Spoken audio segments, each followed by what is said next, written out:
দুজনের ঘাড় চেপে ধরলো শক্ত করে।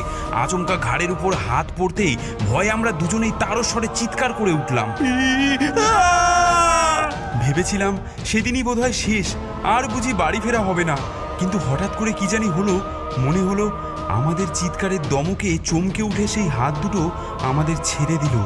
তারপরে পিছন থেকে খানিক আগে শোনা সেই ভারী গলাটা বলল, এই থাম থাম, দুজন অহেতুক চিৎকার করিস না।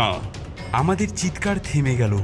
ভয় ভয় পিছন ফিরে দেখি সেই অপরিচিত লোকটার রাগী চেহারা নিয়ে দাঁড়িয়ে আছে। আমাদের ফিরে চাইতে দেখে সে জিজ্ঞেস করলো, কে তোরা? দরজার বাইরে দাঁড়িয়ে কি করছিলি? অপু এতক্ষণ ফটফট করে কথা বলছিল, এবারে কিন্তু দেখলাম তার মুখে টু শব্দটিও নেই। তাই আমি কোনো রকমে মিনমিন করে বললাম, আগে স্যার, আমরা এই স্কুলেরই ছাত্র। কি বুঝে যে স্যার বলে সম্বোধন করেছিলাম তা ঠিক বলতে পারবো না, কিন্তু মনে হলো স্যার শুনে তিনি বেশ খুশি হয়েছেন। বললেন, তা দরজার বাইরে দাঁড়িয়েছিলি কেন? আয় ভেতরে আয়। আমরা চুপচাপ তার পেছনে পেছনে ল্যাবরেটরির ভেতরে ঢুকলাম। লোকটা আবার তার চেয়ারে গিয়ে বসে আমাদের দিকে ফিরে বলল, আমি কে জানিস? আগে না স্যার। আমি হলাম শিবেন বাড়ুজ্জে, এককালে এই স্কুলের হেডমাস্টার ছিলাম।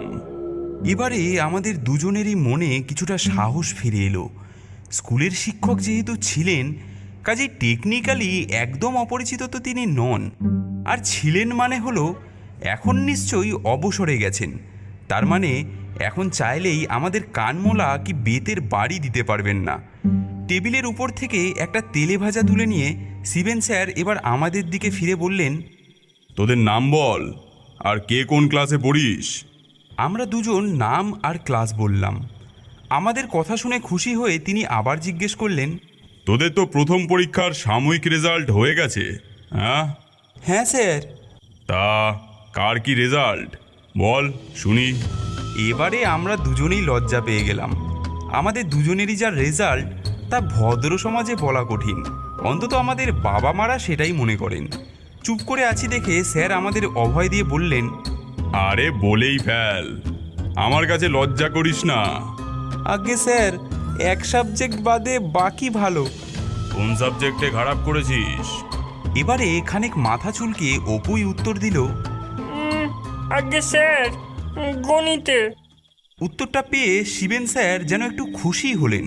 বললেন, তোদের চেহারা দেখেই বুঝেছি অঙ্ক ভালো বুঝিস নে। আচ্ছা মন খারাপ করিস নে, এনে একটা করে কচুরি নিয়ে খা।